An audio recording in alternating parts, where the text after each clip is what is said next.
My girlfriend scoffed. You're too frugal. Real men spend. I smiled. You're right. Then I stopped paying her car insurance. Her panic. When the tow truck took the luxury she'd posted online. My name is Evan Park. I'm 31 years old, a data engineer living in Austin, Texas. The kind of guy who still keeps his receipts in color-coded folders and gets a weird thrill from balancing spreadsheets at the end of the month. I wasn't rich, but I was proud of the life I built. No debt, no drama, and a savings plan that could make a financial advisor tear up. For me, freedom didn't come from having everything. It came from knowing I didn't owe anyone a single dollar. Then came Brielle Santos. She was 27, magnetic, and impossible to ignore. A stylist assistant with big dreams, soft curls, and a phone that never left her hand. When we met at a tech mixer, yes, the kind she admitted she only attended for aesthetics, she looked like someone straight out of a fashion campaign. She talked about manifesting abundance, high vibrations, and curating a soft life.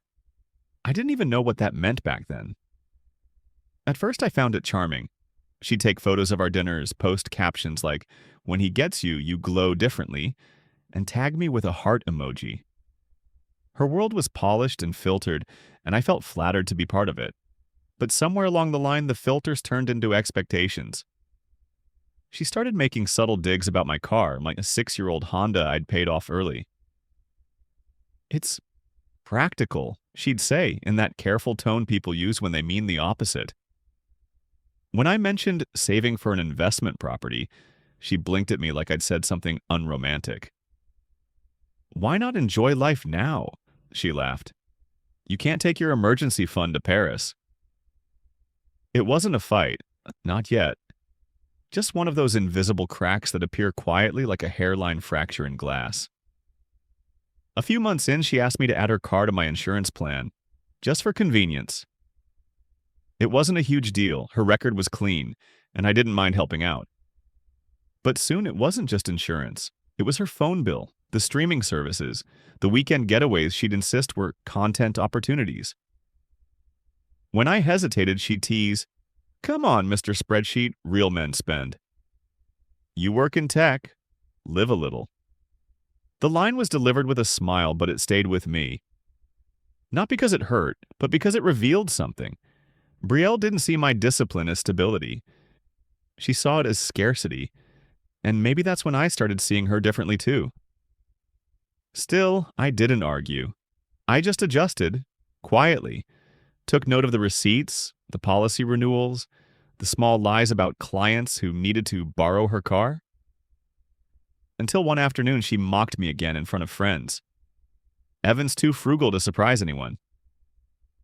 I smiled back and said, "You're right." She didn't realize it then, but that was the exact moment everything started to change.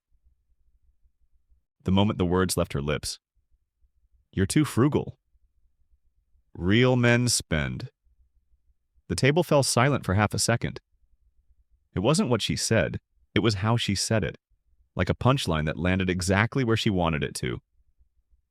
We were having dinner with two of her influencer friends at an Italian restaurant where the plates cost more than a week's groceries. She said it lightly, like a joke for her audience, but the look in her eyes told me she meant every word. I smiled.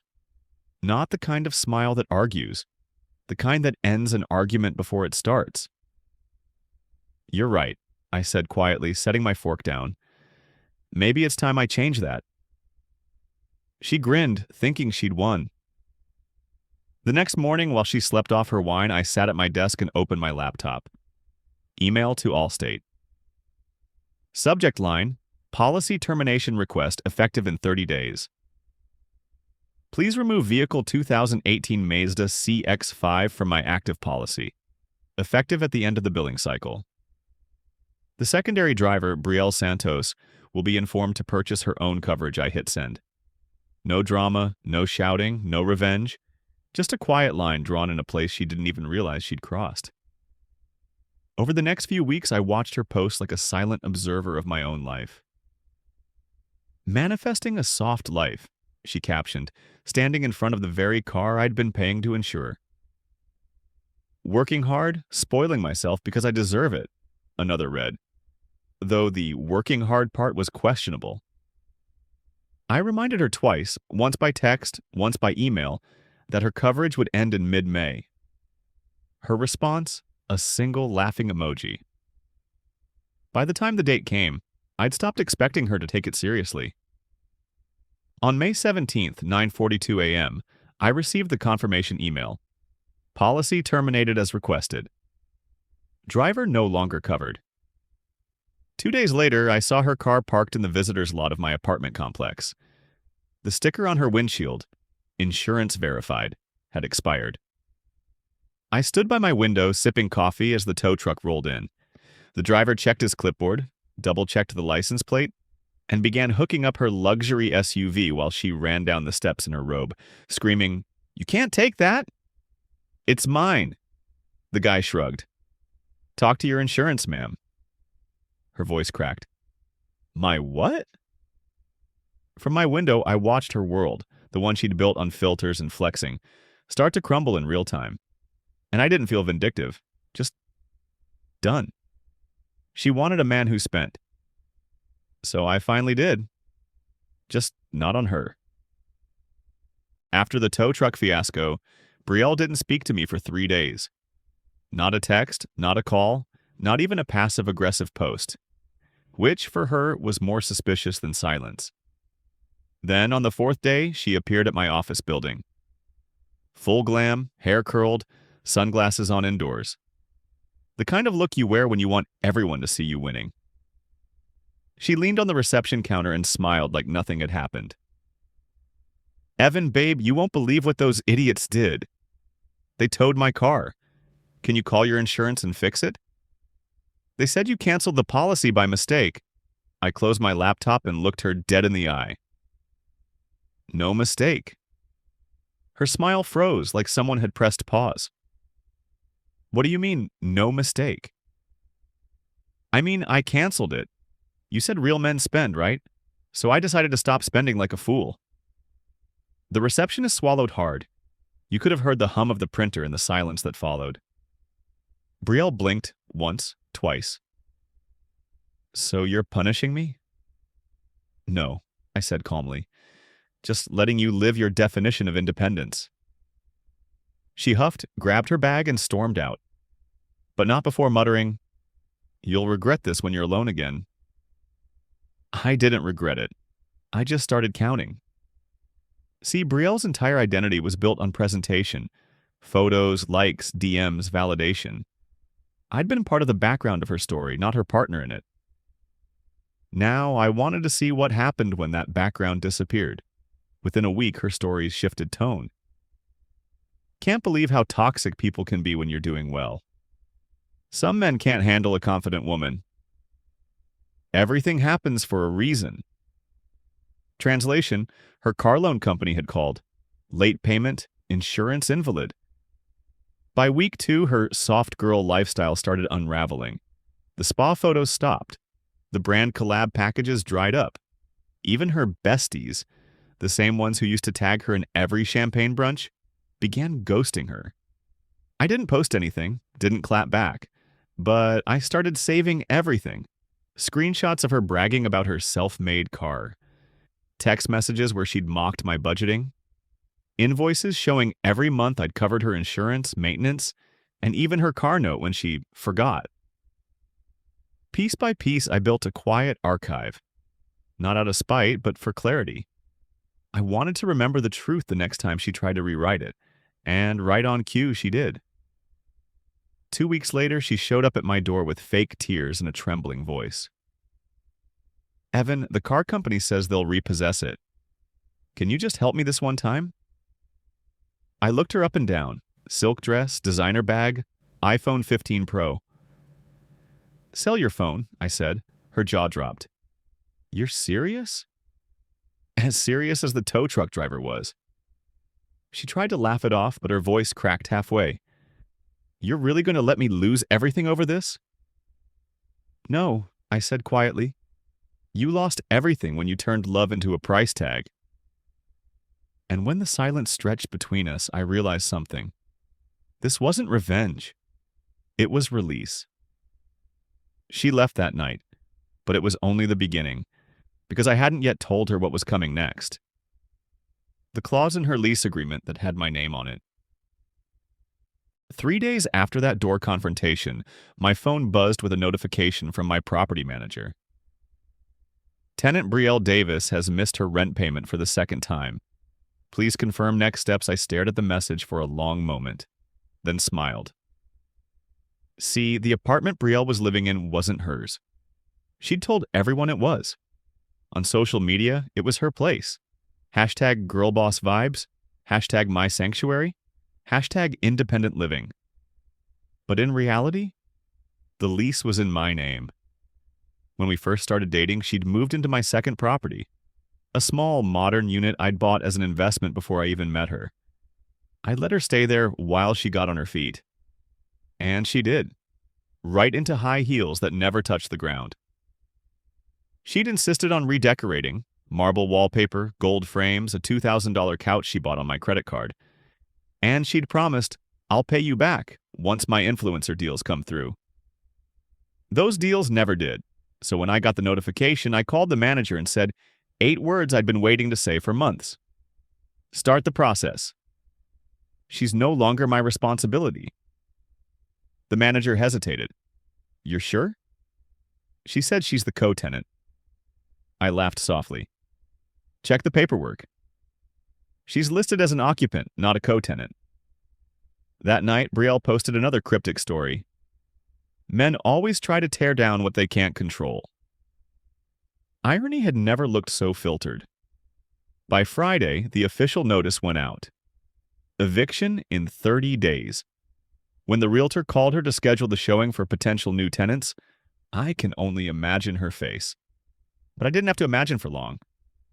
Saturday afternoon, my phone exploded with texts. Brielle, are you serious? M.E. About what? Brielle, the realtor.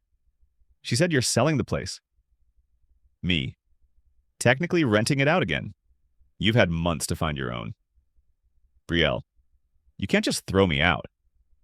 M.E. I can, and legally, I just did. 10 seconds later, she was at my door, again. Hair disheveled this time, eyes puffy. The confident influencer mask had cracked. Evan, please, she whispered. You can't embarrass me like this. My parents are visiting next week. They think this place is mine. I tilted my head. Then maybe it's time they see the truth. Her voice rose. You're doing this because I hurt your ego. No, I said evenly.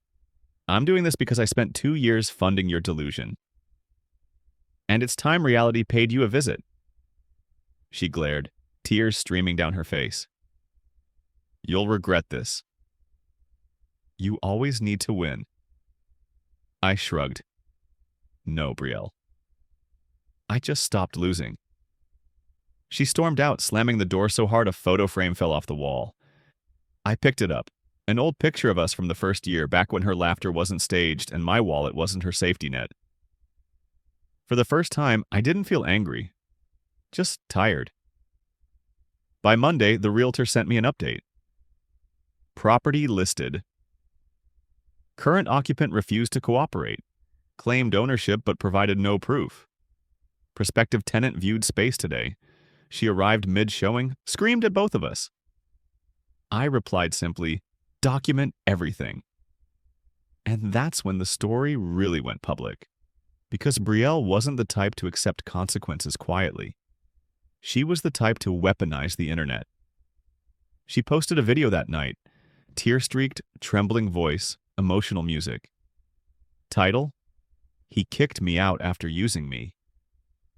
It got 45,000 views in the first hour. But what she didn't know? I had receipts, literal, time-stamped receipts. And I wasn't afraid to show them.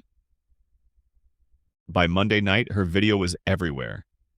The thumbnail showed her sitting on the floor, mascara running, clutching a box of tissues. Caption, When the man you built a life with throws you out for wanting better. Within hours, the comment section was a battlefield.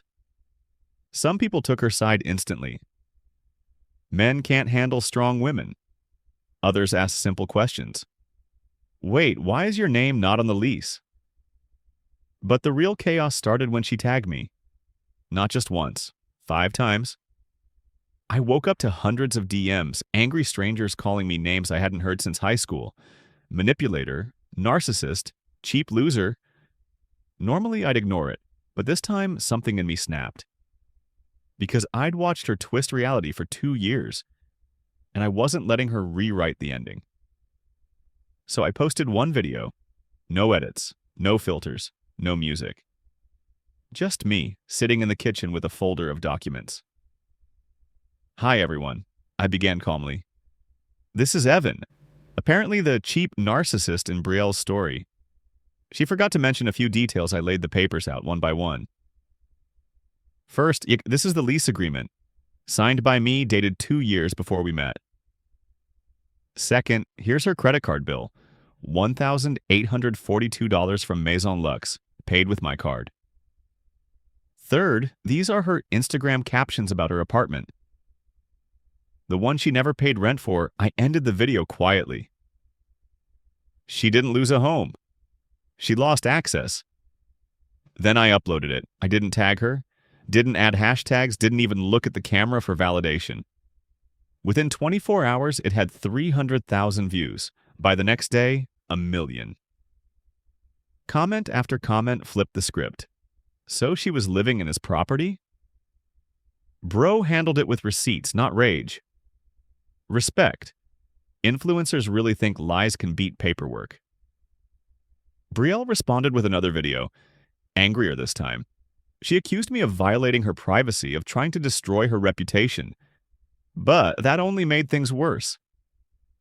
Someone on Reddit found her public business registration, the same LLC she bragged about, and discovered she'd written Evan's property under her address. It went viral. By Thursday, people were stitching her old luxury apartment to her videos with sarcastic captions. When your empire is built on your ex's mortgage. Her sponsorships started dropping, one by one. Brands pulled back. A podcast she'd been scheduled to guest on quietly removed her from the lineup. I didn't say a word. I didn't have to. But behind the silence, I felt something unexpected. Not victory, not pride, just relief. Because the truth didn't need my defense anymore. It was defending itself. Then came the email from her mother. Short, polite, devastating in its simplicity. Evan, I don't know the full story. But thank you for being patient with her as long as you did. I'm sorry for what she's done. That message hit harder than anything online. Because deep down I realized her mother probably knew who Brielle really was, long before I did. That night, as I scrolled through the endless comment threads, I saw a single line that made me close my phone and breathe. Sometimes the best revenge is documentation. Exactly, but I wasn't done yet, because karma hadn't finished its round. The realtor called again. The new tenant had moved in, and he had an idea that would end this saga for good. 2 weeks after the viral chaos, things had gone eerily quiet. No new videos from Brielle, no subtweets, no thinly veiled healing journey posts. Just silence. Until one Thursday morning, I got a message from my realtor, Jason. Hey man, it said, you won't believe this. Guess who just booked a showing for your old property? I frowned. Don't tell me. Yup, Brielle. Using her cousin's email. At first I thought he was joking, but then Jason forwarded me the appointment details. Fake name, familiar handwriting, and a phone number ending in the same digits as hers. She must think if she sneaks back in, she can... What? Prove something? Jason said, incredulous. I sighed.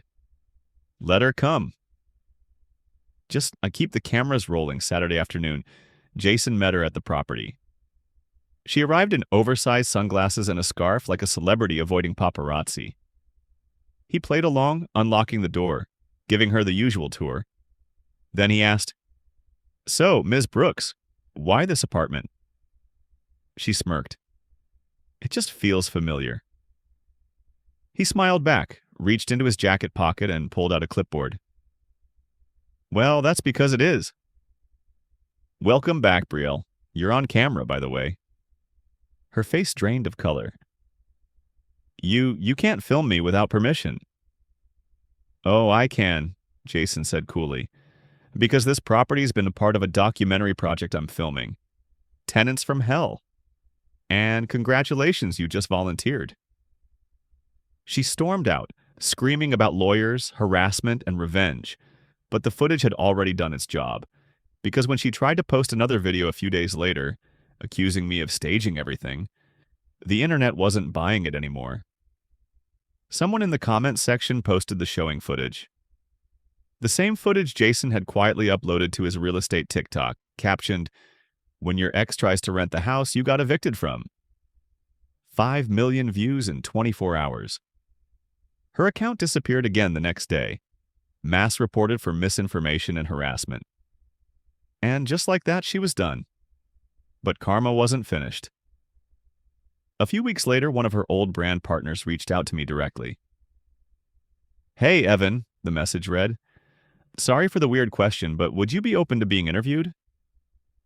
We're doing a piece on authenticity in influencer culture. And honestly, your story says everything I didn't respond immediately. I wasn't sure I wanted to be part of the circus. But then I remembered that one quiet comment. Sometimes the best revenge is documentation. So I said yes. We filmed it. Short, simple, factual. No anger. No gloating. Just the truth. The video went up on YouTube. The man behind the viral receipts.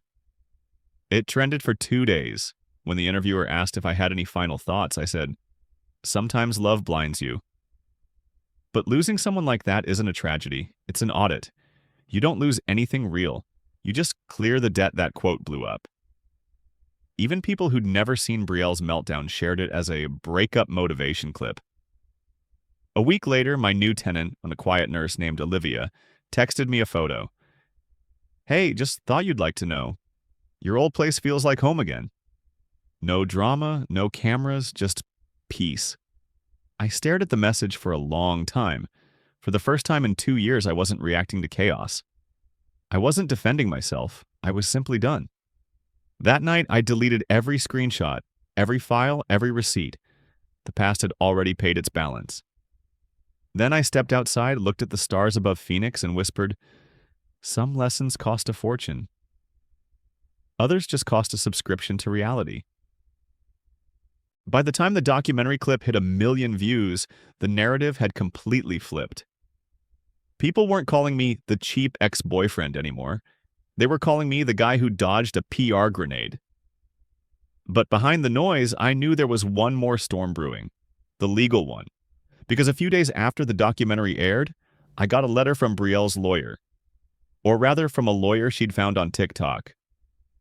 Cease and desist, defamation claim, demand for removal of all videos, statements, and publications damaging to Ms. Davis's professional reputation. I almost laughed. First, she didn't have a professional reputation anymore. Second, everything I'd posted was verifiably true. Still, I didn't take chances. I forwarded it to my attorney Kelly, who read it once and snorted. "Paper tiger," she said. "She can't sue you for publishing facts, especially when she made it public first." 2 days later, Kelly sent a response so surgical it could have been framed as art. "Our client reserves the right to countersue for harassment, malicious defamation, and breach of privacy. Kindly advise your client to cease further contact, online or offline, effective immediately." That was the last I heard from Brielle's legal team. But the true reckoning came from somewhere else entirely, and her followers. They'd once worshipped her. Now they demanded accountability. Every post she tried to make, every attempt at rebranding, fitness coach, mental health advocate, even minimalist living, turned into a battlefield of comments like, "Minimalist? You didn't even pay rent. Girl, how's Evan's apartment doing? When's the sequel, Tenants from Hell? Part 2? Her follower count dropped from 180,000 to 7,000 in 2 weeks. Brands ghosted her. Her management dropped her. Even the friends who used to comment heart emojis on every post quietly unfollowed. And yet, somehow, I didn't feel joy. What I felt was clarity. This wasn't revenge anymore, it was revelation. She'd spent years living a life of performance, and the curtain had finally fallen. The funny thing is, when people asked me later, didn't it feel good to win? I told them the truth. No. Because it was never about winning, it was about stopping the bleeding. I started focusing back on work, a project launch at my firm in Tempe, long delayed by all the chaos. When I walked into the conference room that morning, my colleagues gave me a quiet nod. The kind of nod men give each other when they've seen someone survive something ugly and come out steadier. After the meeting, my boss clapped me on the shoulder. "Evan, that documentary, it was brutal but honest. You turned a personal mess into a masterclass in composure?" I smiled. I didn't do anything special. I just told the truth. He grinned. Exactly. And in this world, that is special. That night, I drove past the old apartment. The lights were on. Olivia, the new tenant, was in the window, laughing with a couple of friends, a cat perched on the sill. It didn't look like a battlefield anymore. It looked like a home again. For a long minute, I just sat there in the car, watching quietly. Then I whispered, "Good. That place deserves laughter again." And as I drove off, I didn't look back, because that chapter wasn't mine anymore. It had closed itself, perfectly, completely, and without any need for applause. 6 months later, life had gone back to something I hadn't felt in years. Ordinary. And for the first time, ordinary felt extraordinary. No more drama-filled texts at midnight. No more pretending everything was fine for social media's sake. Just silence. And peace. I'd moved into a new townhouse on the outskirts of Tempe.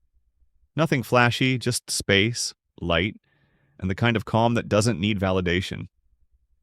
Saturday mornings were coffee on the patio. Sunday afternoons were hikes instead of arguments. I even started journaling again, not about pain this time, but gratitude.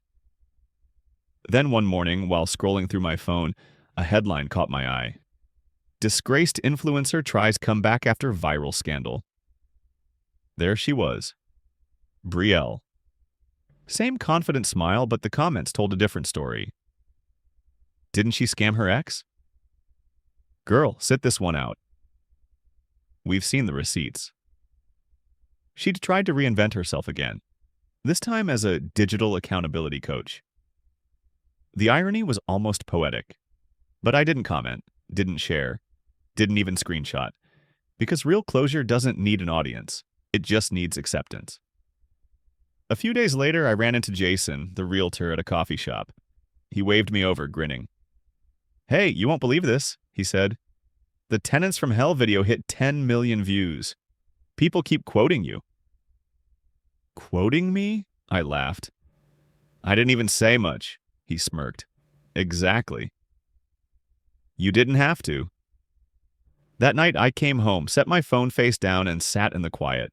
For the first time in a long while, the quiet didn't feel empty. It felt earned. Then came the knock on the door. It was Olivia, my tenant. She smiled shyly, holding a small plant. "Hey," she said.